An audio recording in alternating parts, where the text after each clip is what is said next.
Meus queridos amigos, no Ideal Espírita, formulamos votos que o Senhor encontre abrigo em nossos corações. Em O Livro dos Espíritos, encontramos respostas para as magnas questões da humanidade. É um livro feito de 1019 perguntas e basta a reflexão, a meditação sobre algumas para se alterar completamente a percepção que temos de nós e das outras pessoas.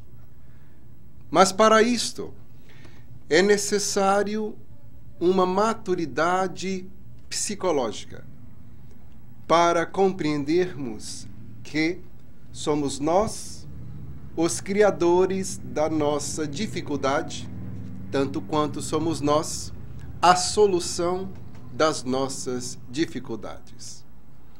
Infelizmente, a maioria das criaturas criou um hábito mental de querer que os outros resolvam os seus próprios problemas. E toda vez que responsabilizamos uma outra pessoa pelo sofrimento que estamos sentindo, psicologicamente, estamos esperando que o outro se transforme. E por quê?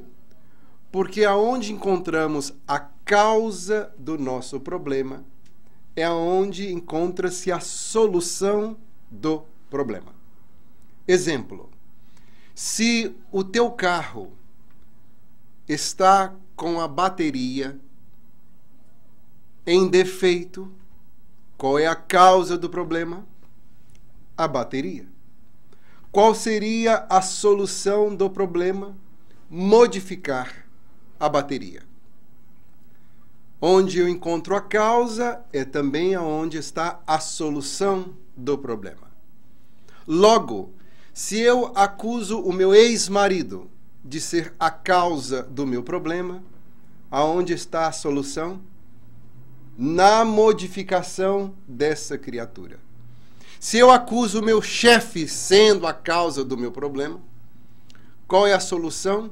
Eu estou esperando que o meu chefe se transforme. Se eu acuso a minha sogra, o meu cunhado, um inimigo de ser a fonte do meu problema, qual é a solução? Eu estou esperando que estas pessoas modifiquem-se para a minha vida melhorar em qualidade. E você sabe quando é que as pessoas modificarão para que a sua vida esteja melhor? Nunca. Porque as pessoas não transformam para atender os nossos caprichos. As pessoas se modificam para eles próprios e não para atender a nossa vontade. Logo, esperar que os outros se modificam para a nossa vida ser melhor é uma perda de tempo. Estamos nos iludindo com algo que não vai acontecer. Por amor às pessoas, gostaríamos que aqui tivéssemos uma caixinha e dentro dessa caixa um envelope dizendo: seus problemas estão solucionados. E assim existem muitos mentirosos, enganadores, que querem convencer as pessoas que eles estão solucionando o problema das outras pessoas. E estas pessoas são muito buscadas, por quê? Porque é muito mais fácil sermos vítima do que sermos responsáveis. Para eu ser uma vítima e esperar que uma outra pessoa solucione o meu problema, basta eu ter o meu dedo indicador funcionando. Eu sofro porque você me fez isto. A minha vida é uma infelicidade porque você fez aquilo. E eu estou esperando que estas pessoas modifiquem-se, o que jamais acontecerá. E o que ocorre quando estamos esperando algo modificar e não modificará. Criamos um sintoma catalogado na psiquiatria de ansiedade. O que é ansiedade? É quando queremos que algo aconteça e não ocorre. E a ansiedade, ela é muito prejudicial à nossa saúde emocional. Porque quanto mais ansioso eu fico, mais espaçadamente transcorre o tempo. Eu tenho a sensação que o tempo está indo mais devagar. Sendo assim, não apenas eu estou sofrendo, mas com a criação da ansiedade, eu tenho a sensação que o meu sofrimento é mais prolongado. Não há absolutamente o que ganhar sendo uma vítima. É por isto que não conseguimos solucionar o problema das outras pessoas. Porque o problema que nós temos é criação da nossa própria mente. Fruto dos nossos hábitos multisseculares. Gostaríamos de apresentar aqui um passe cabalístico. Venha 7 vezes ao Centro Espírita e aplicaremos 7 passes e os seus problemas estarão solucionados. Que fácil seria, não? Mas não funciona assim. E se alguém procede assim, está enganando, está mentindo. Como afirmava o próprio Mestre Jesus, cego guiando cego, e ambos cairão no mesmo buraco. Temos as doutrinas salvacionistas que enganam as criaturas, com falsas promessas de melhoramento, se fizerem isto ou aquilo, que não envolve o esforço da criatura. Quando o psicólogo de todos os psicólogos, o médico de todos os médicos, afirmou que o reino está dentro de nós mesmos. Se o reino dos céus está dentro de nós mesmos, isto significa que a ausência deste reino dos céus dentro de nós mesmos é o que engendra o nosso sofrimento. Por isto que o Espiritismo não é uma ciência, uma filosofia de consequências éticas e morais para aqueles que querem. O Espiritismo é para quem aguenta ser espírita. A criatura que tem a coragem moral de olhar-se a si mesmo para se indagar o que é que eu fiz para estar nesta situação. E quando a criatura tem esta maturidade psicológica de se perguntar o que eu fiz para estar nessa situação, começou o momento de sua autotransformação. O conceito não é nosso. A teoria não é criação da nossa mente. Provém do estudo do cristianismo, seguido do espiritismo que repete o Cristo. E neste magnífico livro, o Livro dos Espíritos, encontramos a questão 919 para nos ajudar a solucionar todos os problemas. Mas vivemos tempos paradoxais. Há pessoas que frequentam o centro espírita por largo tempo, tomam passe, água fluidificada. E se tem o Livro dos Espíritos, como dizem os hispanos, é para estar coletando póbolo, pegando poeira, porque a criatura não o abre. Quando poderia estar ali conversando com o psicólogo, com o médico, com o psicoterapeuta, que é a instrução. Se Jesus Cristo nos afirmou, busque a verdade, e a verdade vos libertará, isto significa que se estamos vivendo uma mentira, a mentira nos manterá preso. Preso a quê? Às fontes da nossa infelicidade. O ciúme, a inveja, a preguiça, a cobiça. Emoções que não são os outros que criam nós, mas que são produtos da nossa própria evolução. O que hoje rotulamos de perfeição. Logo, este livro ele poderia ser mais consultado, mais refletido, mais estudado. Não é necessário que de uma só monta leia de capa a capa. Tome e leia uma pergunta, duas perguntas ao dia e reflita no que a resposta está lhe propondo. É o amigo, é o doutor. Estou na área da psicoterapia há 11 anos, trabalhando em uma cadeia. E, graças a Deus, concluí o meu mestrado agora em maio. Então, estou falando aqui com uma certa autoridade do assunto. Em questão de psicologias, de doutrinas acadêmicas para ajudar-nos a transformar a nós mesmos, a melhorar a nossa vida, nenhuma delas chega próximo do que ensina o Espiritismo.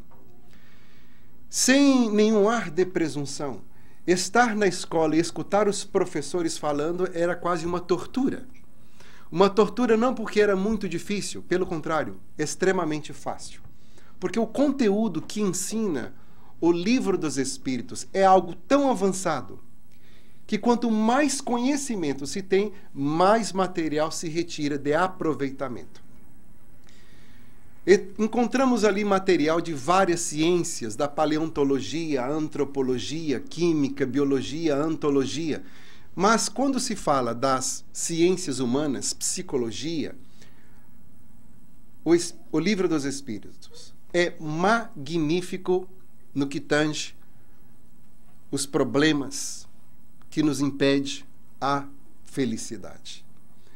Há criaturas que, e não é uma crítica, é uma análise, às vezes até se refere ao livro como sendo o livro dos espíritas. Por quê? Porque nós espíritas o lemos.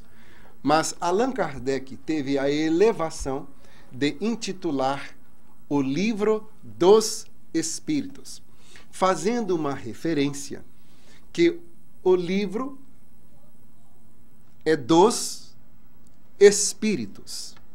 E ele, por ser um pedagogo, teve a inteligência de catalogar as perguntas, dar-lhe uma sequência lógica e racional para que o leitor retira o máximo de aprendizado possível. Daí o conhecimento, buscar a verdade é que vai nos libertar. Porque enquanto se vivencia a mentira, estamos presos à cadeia de tudo que nos impede a vivência da felicidade. Ler o Livro dos Espíritos, consultar o Livro dos Espíritos. E hoje, com tanta modernidade, porque há criaturas que ainda afirmam não terem tempo. Ora, vivemos aqui em um centro urbano que para trabalhar temos que pegar um meio de transporte ou o próprio carro. Se levamos 20 minutos para chegar no emprego, o que é muito pouco, estou chutando por baixo, certo? 20 minutos para ir, 20 minutos para voltar, 40 minutos na semana. 5 dias, 200 minutos que eu escutei de um material que estará me ajudando a libertar de mim mesmo. Se está trabalhando e o trabalho é braçal, pode colocar o Bluetooth no ouvido e escutar. O que estamos fazendo? Estamos aqui nos doutrinando para sermos mais religiosos? Não. Estamos investindo na felicidade. A felicidade tem um preço. Requer o nosso investimento, a nossa dedicação intelectual. Juro para vocês que nós, que ficamos aqui deste púlpito falando às massas, gostaríamos de levantar a mão, estão curados. Não existe isto. O próprio Cristo, quando curava alguém, afirmava que não foi ele. A tua fé te salvou. Vai e não tornas-te a pecar. Em outras palavras, foi a criatura que acionou o próprio potencial para se ver livre daquele problema. E o nosso potencial chama-se inteligência. Todos temos a capacidade de aprender. E temos que colocar a nossa inteligência a nosso serviço. E para isto, estudar, aprender. Ficou claro? Não sei, porque, pelo visto, a maioria estão dormindo. Ficou claro? Sim. Estão com medo de falar? Não tomaram um café com pão de queijo delicioso ali agora? Ficou claro? Sim. Muito bom. Quem está dormindo, levanta a mão.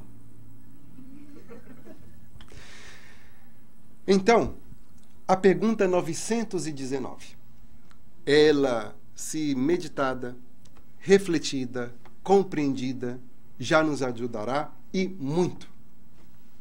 Pergunta: qual o meio mais eficaz de melhorarmos nessa vida e resistirmos à tentação do mal? Qual o meio mais eficaz de melhorarmos nessa vida e resistirmos à tentação do mal? Vamos, então, estudar o que a pergunta está indagando.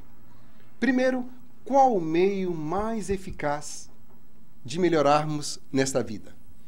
Allan Kardec foi de uma inteligência tão rotulante que podemos aprender e muito da própria pergunta. Qual o meio mais eficaz? O que é algo eficaz? É uma metodologia que nos trará o resultado do que queremos em tempo mais curto possível. Para compreendermos, vamos falar de um assunto tão debatido em nossos dias, porque somos, nesse sentido, vítimas da indústria alimentícia. Perder peso. Há várias formas de perder peso, mas queremos tentar todos os métodos ou o mais eficiente. Pode-se queimar caloria pulando de um avião, mas isso é prático? É eficiente? Pode-se perder caloria escalando uma montanha. É prático? É eficiente? Queremos algo que seja prático, fácil de fazer e eficiente, que nos traz o resultado. Então, para transformar a nós mesmos, existem vários meios, mas queremos um prático e um eficaz. Um destes meios é a história de um rapaz que ficou durante 10 anos indo e saindo da cadeia pelo vício da heroína, que é um vício infeliz. Hoje estamos vivendo a maior epidemia de heroína dos Estados Unidos. Em 2016, faleceram por overdose aproximadamente 52 mil pessoas. É um número tão grande que nós não podemos visualizar. Imagine um estádio de futebol e o estádio repleto e todas aquelas pessoas morreram de overdose de heroína. Para combater a própria overdose, existe uma química que certas pessoas podem administrar. Inclusive os bombeiros. A epidemia está tão difícil de ser controlada que hoje os bombeiros estão passando mais tempo retirando a criatura da overdose do que a própria mangueira para apagar o fogo. E isto é resultado, infelizmente, da indústria farmacêutica aqui em os Estados Unidos, que doutrina as criaturas que para cada dor que sentimos existe um remédio para solucionar o problema. E o que aconteceu? As pessoas ficaram viciadas nos remédios contra a dor. O mais famoso, o oxicodon. Esse oxicodon, ele gerou para a companhia Purdue aproximadamente 36 bilhões de dólares. Em 2006, os Estados Unidos, depois de ver o estrago que a companhia fez à população americana, deu um sul na companhia Perdue e eles pagaram 6 bilhões. São quantias que nós não sabemos. São números que não podemos imaginar. Como aquele de 51 milhões dessa semana. Que os que moram aqui, mas estão com a cabeça sempre no Brasil, acompanharam as informações. 51 milhões. E vimos ali em caixas e malas. Imagina o que é 6 bilhões, então. É um número tão grande, muito difícil de visualizar. E eles não importaram, porque só este remédio fizeram para eles 36 bilhões. E quando eles começaram a venda deste remédio, era destinado a criaturas que estavam sofrendo de câncer estágio 4. Isto é, doentes terminais, com dores excruciantes. Só que a companhia, com a visão marqueteira, decidiu que se nós direcionarmos este medicamento apenas para os doentes terminais, venderemos muito pouco. Então, vamos começar a informação de que qualquer dor que a criatura esteja sentindo, ela toma este remédio e passará a dor. E o principal, que o remédio não é viciável. E o que aconteceu? Toda uma geração de pessoas viciou-se no remédio. E o pior foi que a cocaína, a heroína, a maconha, que é encontrada na rua, que tem pouco relativamente acesso a uma criatura de 10, 12 anos de idade, o mesmo não aconteceu com os remédios, que um avô com um problema na coluna deixava o remédio no espelho do banheiro e o jovem começou a usar a droga que encontrava dentro de casa. E assim são esses jovens que viciaram nos remédios, que depois que foram descobertos pelos pais, começaram a quebrar o próprio dedo para ter uma desculpa, ir ao doutor e o doutor prescrever o remédio. E logo o doutor também desconfiando desse tipo de caso, houve então a busca pela heroína na rua, que é da mesma família química do remédio. E assim, a grande maioria dos jovens viciaram-se a tal ponto que foram 52 mil mortes. O governador aqui dos Estados Unidos, ele foi ao Congresso pedir que declarasse estado de emergência para que as autoridades invistam mais no combate às drogas. Fechando parêntese, esse jovem, então, já com 29 anos de idade, olhando para trás e perdeu toda a vida, analisando como malbaratou o tempo, estava folheando, dentro da sua cela 532 da cadeia, uma revista e encontrou uma propaganda sobre maratona. E ele disse para si mesmo: tentei de tudo, talvez a maratona me tire das drogas. Ele então saiu da cadeia, começou a treinar, todo dia corria 1 milha, para depois 1,5 milhas, 2 milhas, 3 milhas e assim sucessivamente. A maratona ela é 26,2 milhas. Mais uma vez um número que nós não compreendemos. Mas vocês já passaram pela New Jersey Turnpike, ao lado do aeroporto? Sim ou não? Vamos falar um sim como se estivéssemos vivos? Sim ou não? Sim. Muito bom. Aquela extensão do aeroporto são 2 milhas. Então, se você dirigir, olhando para o aeroporto e passando o aeroporto, você percorreu 2 milhas. Imagine, então, que é correr 26,2 milhas. Então, os profissionais de maratona terminam em 2 horas. Um leigo termina em 9, 10 horas, passa o dia todo correndo, né? Que seria o caso aqui de nós. Não creio que tenha algum maratonista aqui na plateia, tem? Falemos como se estivéssemos acordados? Não. Sim ou não? Não. Isso é para manter vocês acordados. Então, ele foi criando resistência e foi registrar foi ingressar-se para a corrida. E por ironia da vida, qual número que ele recebeu para colocar na camiseta? Número 532. O mesmo número da cela. E correu. E é óbvio que ele não chegou em primeiro lugar, porque esse não era o objetivo. Ele concluiu a corrida, o que o deu a sensação de estabelecer um objetivo e terminar, completar. Por quê? Porque completar algo que começamos a fazer nos dá momentum. Começamos e agora queremos terminar para tudo. Uma criança, por exemplo, que pede-se para ler livro. Vou ler 5 páginas e termina na segunda. Vou arrumar o meu quarto e arruma pela metade. Vou para a escola, ao invés de 5, vai 4. Está criando o quê? O vício de desistir de quando as coisas ficam difíceis. Então, quando chega um trabalho, o chefe difícil desiste do trabalho. Quando está casado, a família difícil desiste da família. Até quando a vida fica difícil, desiste da vida. É um vício.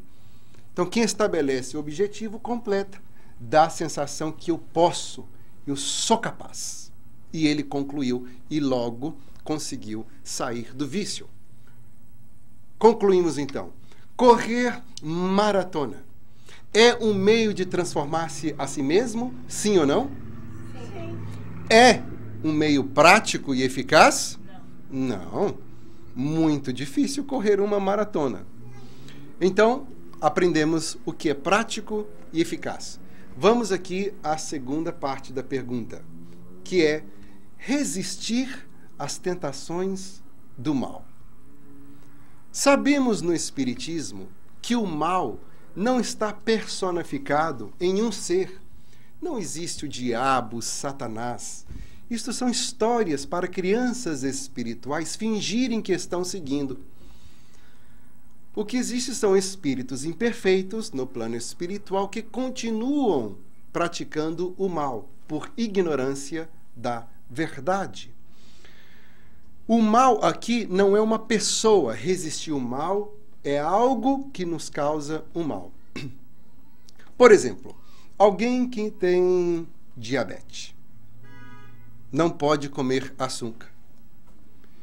Um pudim recheoso com açúcar derretida, que quando partimos com a faca, o mel cai bem lentamente e vemos o fundo de coco ralado. Para o diabético, é um mal o pudim? Sim. Eu vou vir aqui fazer um treino só de sim e não com vocês. É um mal? Sim. Um sorvete com todos os sprinkles por cima é um mal diabético? Sim. Óbvio que sim. Então, o mal para aquela criatura não é um ser, é aquilo que a pessoa não pode comer.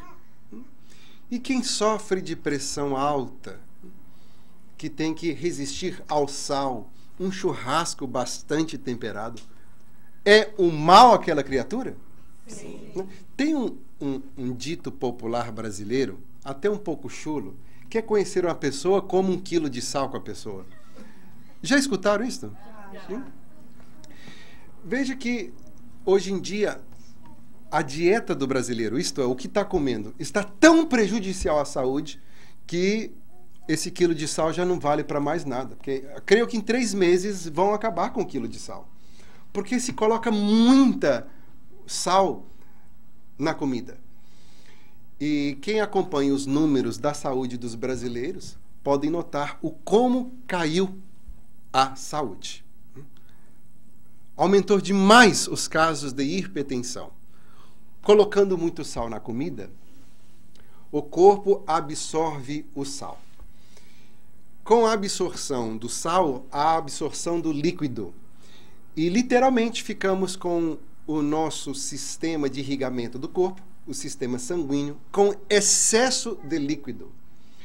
Por isso que quem sofre de hipertensão toma um remédio para urinar. Para quê? para diminuir a pressão líquida do corpo. Mas essa constante pressão líquida causa mal cardíaco, mal nos rins, porque o sistema está sobrecarregado de líquido. Então, a criatura que come muito sal, o sal se torna um mal. Então, resistir ao mal é identificar aquilo que nos prejudica. Não é uma pessoa, não é o vizinho, não é o chefe, não é a ex-namorada, o ex-esposo. É aquilo que nos prejudica. Compreendemos a pergunta? Então, veja. Qual o meio prático e eficaz de melhorarmos nessa vida e resistirmos à tentação do mal? Em outras palavras, qual é o meio prático de sermos felizes e poder resistir tudo quanto nos prejudica? E a resposta é o título da palestra. Vamos ver se vocês escutaram o meu amigo Marcos falando qual foi o título da palestra. Uau, parabéns para vocês. Conhece-te a ti mesmo.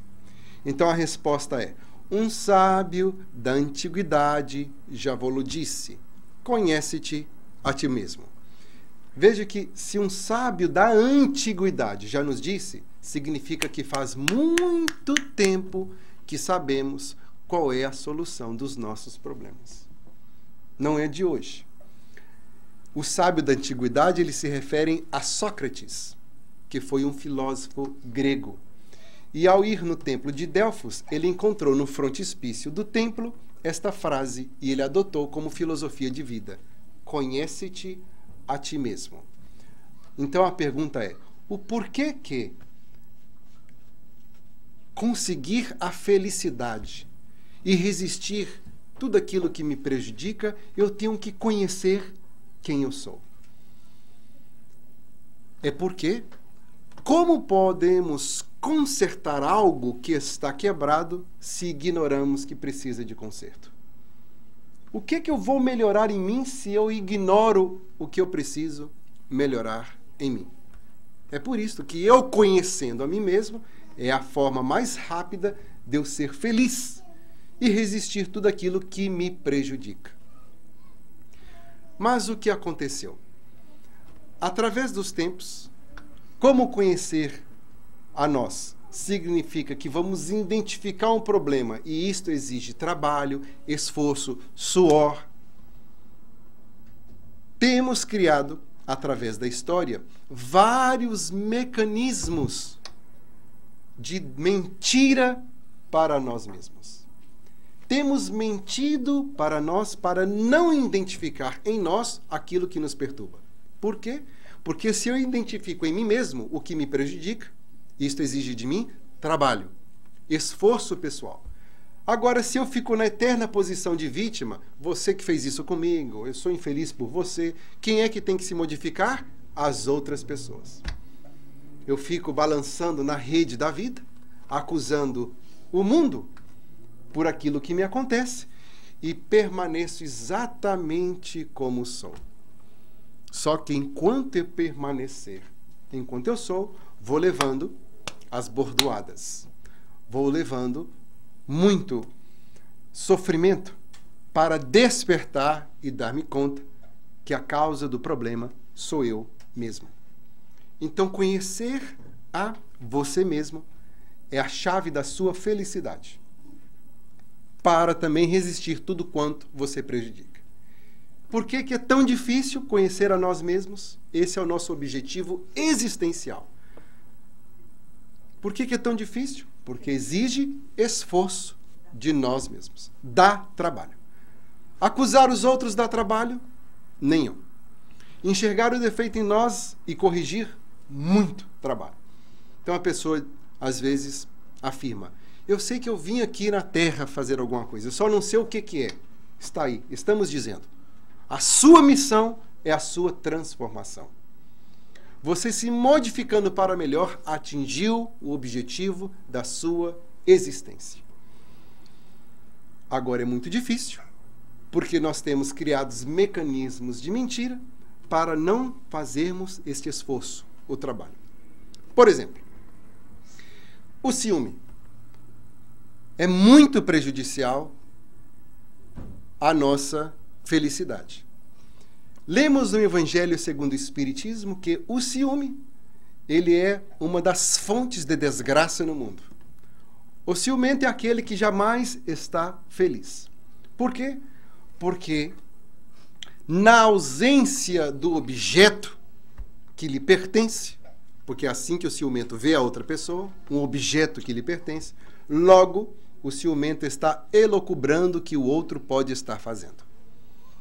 E quando lemos as obras de André Luiz, Manuel Filomeno de Miranda, que falam sobre obsessão, quanto mais poluição mental nós temos, mais os espíritos aproveitam para nos atormentar na área do ciúme. Por exemplo, se gostamos de assistir novelas, há novelas excelentes, culturais, e há novelas que são verdadeiros lixos mentais, na qual não mudam os atores. É a mesma história, o mesmo enredo. E eu vim para cá numa época que não existia a Globo, então se assistia às novelas hispanas, que aquilo ali é uma tragédia. Porque a única modificação que eles fazem de uma novela para outra é a cor do cavalo na entrada. Há sempre uma pessoa muito rica montada no cavalo passeando pela praia para mostrar o poder econômico da família. Uma família muito rica, uma mãe poderosa, com um filho belíssimo, à disposição dele todas as moçoilas da cidade. E por quem que ele se apaixona? Pela empregada da casa. Para o desespero da mãe. E qual é o desenrolar da novela? Essa briga entre nora, sogra, essa confusão. No final da novela aparece um filho na porta, e de quem que é? Do pai do moço bonito, que estava com outra empregada. E o que acontece quando absorvemos esse lixo mental? Muita traição acontece. E escutamos as frases: aquilo que os olhos não vê, o coração não sente. Veja que mentira. E a criatura vai envenenando com troca-troca de casais, traições, cenas, e vamos guardando aquele lixo mental. Vamos dormir, vêm os nossos inimigos de outras reencarnações para nos perturbar. Nos arranca do corpo e agora eles não vão criar em nós uma coisa que não temos. Vai buscar em nós algo que já está em nosso subconsciente e encontra lá as cenas da novela. E projeta então num telão 4D, que parece realmente que está acontecendo em nossas vistas, porque quando estamos no sonho não identificamos que é um sonho. Estamos vivendo uma outra realidade. E o que assistimos? As cenas da novela, mas não mais com os atores. Agora está lá. O nosso marido com a nossa amiga. Está lá a nossa namorada com o nosso amigo. E despertamos de manhã completamente envenenados. Eu sabia. Aonde tem fumaça tem fogo. E agora vamos comprar uma briga hercúlea, depois de nós mesmos ter envenenado o nosso cérebro. E vivemos muito perturbados, perturbando a vida das outras pessoas. Pode vir aqui, aplicaremos 1000 passes na sua cabeça. Se não modificar os hábitos, continuará os problemas. Pode tomar 3 galões de água fluidificada. Escutar todas as palestras, se não houver uma modificação de hábitos, os problemas continuarão. O ciumento é aquele que acredita ser dono da outra pessoa. É uma insegurança pessoal tremenda. O ciumento se refere à esposa como se referisse a um objeto. Ali está o meu carro, o meu aparelho de som, o meu telefone, a minha esposa, o meu gato, o meu fogão. a esposa é apenas um objeto. Não é alguém que está com ele, é alguém que lhe pertence. Como há então tanta insegurança, quando esse cidadão não está ao lado da criatura, está sempre imaginando o que pode estar fazendo em minha ausência. Não há sossego mental para quem sofre do ciúme. Se eles vão na festa, confusão. Se não vão, confusão. Entra o casal em uma festa. E ele, para ser cortês, sai cumprimentando todas as pessoas, inclusive as mulheres. Terminado a festa, vão para o carro. E antes que nós agredimos as pessoas, agredimos os objetos. E ela então, com toda a violência, fecha a porta do carro. E pelo barulho da porta, já sabemos a intensidade da confusão. E ela então pergunta, mas por que você tem que ser tão engraçadinho com todas elas? Mas o que eu fiz? Você sorrindo, abraçando, falando com todas elas. E o homem, ele não sente, ele raciocina. E chega à seguinte conclusão. Falar dá briga. Então, silenciar vai ter paz. São convidados para uma próxima festa. E ele fica com uma múmia, não fala com ninguém. As mulheres tentam se aproximar e ele corre de olho para o chão, para nem olhar para os outros. Quando vão para o carro, no final da festa, ela fecha a porta do carro com toda a violência de novo. E ele não entende, mas o que eu fiz dessa vez? Eu não fiquei silencioso? E ela então conclui, você não disse nada com ninguém. Foi isto mesmo! Estão todas pensando que você é um agente secreto do FBI, do CIA. Ficou um homem misterioso. Vão todas para casa pensando mais em você. Veja que não tem escapatória. Há sempre um motivo para confusão. Quem é responsável pelo ciúme? Somos nós ou as outras pessoas? Nós. Só que o ciumento, para ele analisar a situação, ou ela, não chegará à conclusão que é um ciumento, uma ciumenta. Vai dizer, não, eu ciumento, eu sou cuidadoso. Se eu não cuidar, quem é que vai cuidar por mim? Eu é que preciso cuidá-la. Veja que é uma mascarada no problema. Logo, a criatura não está se autoconhecendo, não está sendo sincero. Por isto que não vai trabalhar na fonte do problema, porque ignora a fonte do problema. Busque a verdade e a verdade vos libertará. Ter esta coragem moral de enxergar quem nós somos. Este é o objetivo precípuo por qual nós encontramos no Espiritismo. Se você aqui se encontra há 5 anos e chegou aqui e a sua reputação era de uma pessoa irascível, não pise no calo dela. Alguém explosiva e ainda continua a mesma reputação, não houve qualquer melhoramento. O que passamos fazendo os passados 5 anos? Se a nossa reputação, ao chegarmos aqui, há 10 anos atrás, era do preguiçoso, do indiferente, daquele que tem muitas ideias, mas não faz nada, e a reputação ainda continua, a questão é o que fizemos nos passados 10 anos. Nós não nos encontramos aqui, com todo respeito às outras religiões, de apenas irmos para atendermos uma formação cultural, de irmos escutarmos a autoridade religiosa, irmos para casa sem qualquer diferença em nossa forma de pensar. Aqui nos encontramos em busca da nossa felicidade. Ser espírita é ser gente consciente, inteligente, racional,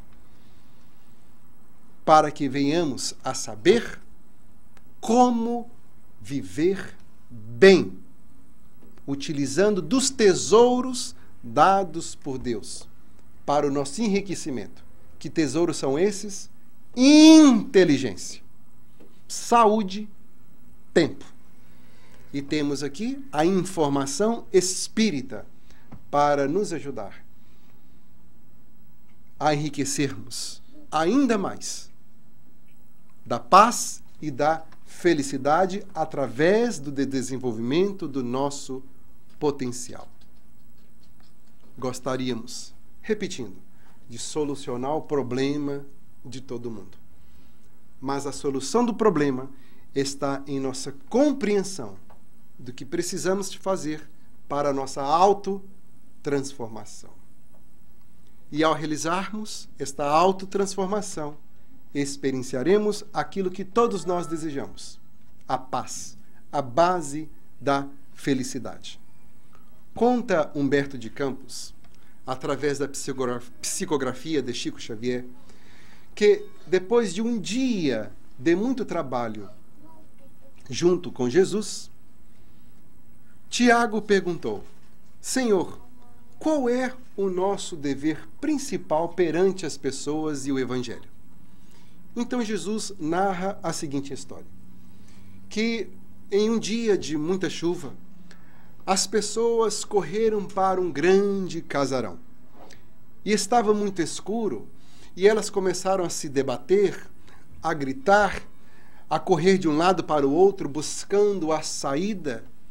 E uma pessoa que passava ao lado do casarão escutou os gritos, acendeu uma vela e entrou no casarão. Quando as pessoas que lá se encontravam viram a luz da vela, acompanharam aquele indivíduo à saída e todas puderam continuar em rumo ao destino. Então Jesus conclui que o nosso dever perante a humanidade é o do bom exemplo. Acenda você a sua luz. Está sozinho, atormentado dentro de casa, com outras pessoas que não te compreendam? Acenda a sua luz. No seu trabalho, pessoas difíceis, acenda a sua luz. Na sociedade, incompreensíveis e intolerantes, acenda a sua luz. E à medida que outras pessoas copiam o seu exemplo, e você vai notando que faz a diferença, aumentará a sua felicidade e apoio dos espíritos evoluídos para que realizemos a nossa tão almejada autotransformação. A solução de nossas vidas está em nossas mãos. Por isto, os espíritos sempre nos ensinam: trabalhar, trabalhar, trabalhar, esforçar-se, aprimorar-se para desenvolvermos o nosso potencial. Foi por este motivo que o Espírito Maria Dolores veio pelas mãos de Chico Xavier declamar um lindíssimo poema intitulado A Prece, afirmando o seguinte: alma fraterna e boa, se o impulso da prece te abençoa quando desejas orar, buscando a segurança no Senhor, faça em qualquer lugar o teu louvor ou a tua petição. A terra inteira é um templo aberto à inspiração que verte das alturas. Mas, se desejas encontrar o mestre que procuras, atende, alma querida. Desce o vale de lágrimas da vida, a imensa retaguarda onde o consolo tarda. Ouve a dor da penúria e o pranto da viuvez. Volve à sombra das margens do caminho e estende os seus braços fortes aos que vagam sem norte, na saudade do lar que se desfez. Escuta os que vão, à noite, ao frio, ao templo, sem poder encontrar o próprio sofrimento, famintos de carinho e de compreensão. Para e abraça essa criança que o desprezo consome, a doença extermina. Para, ausculta a nudez, a febre e a fome dessa flor pequenina. Ouve o choro do enfermo que não tem senão pó, lama e lágrima por leito, e à guisa de aposento um canto estreito na terra de ninguém. Atentamente, anota em torno os brados de quem conhece a mágoa no apogeu, os tristes corações despedaçados que a calúnia venceu. Vai, onde exista aflição, oferecendo a cada sofredor uma cota do seu amor. E aí, surpreenderás um divino clarão que dulce irradia, paz, bondade e harmonia. Em meio desta luz, escutarás Jesus, eternecidamente a dizer-te ao fundo da alma crente: alma querida, vem. Ouço-te a voz na prece em qualquer parte, devo, no entanto, esperar-te na seara do bem. Chamaste-me de certo, para saber que Deus ama e compreende em ti. Buscava-me tão longe e aguardo-te tão perto. Alma boa, eis-me aqui, na ideal igreja, que é o altar da caridade, da bondade, onde se faz a vontade do meu amor. Muito obrigado, meu Deus, pela bênção do falar, e a todos, muito obrigado pela paciência de nos escutar.